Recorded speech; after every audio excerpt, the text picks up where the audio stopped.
Kainin natin to. Pero teka, bakit may siko dyan? Nakakain ba yan? Kaya nyo ba kainin yun, guys? Siyempre! Oo ah.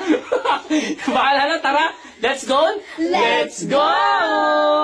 First is champoy. Pero bago namin kainin to, don't forget to follow us and comment sa may comment section kung anong next na kakainin natin. So, eto na nga. Tikiman time. Yung mukha ko, nag-iba. Sige. Kainin nyo yan. Next is... Ano?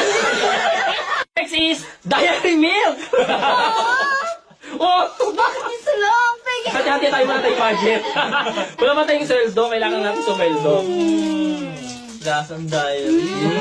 Next is yung siko. Pero bago natin kainin yung siko na yan, guys, may share ako sa inyo. Gusto nyo bang manalo ng cellphone, mga kagamitan at iba pa? Pwede kami na lang manalo. Hindi, video yan. I-click nyo lang ito at makukuha nyo ang lahat ng ito. Wow! Diba? Dahil hindi tayo magiging cannibal ngayon, ang ating kakainin na siko ay Photosiko! Yung mukha ko nag-iiba. Let's know now. Nag-snow. Lasang siko nga. Nagpalo kami ng sir. Patay gutom kayo dyan.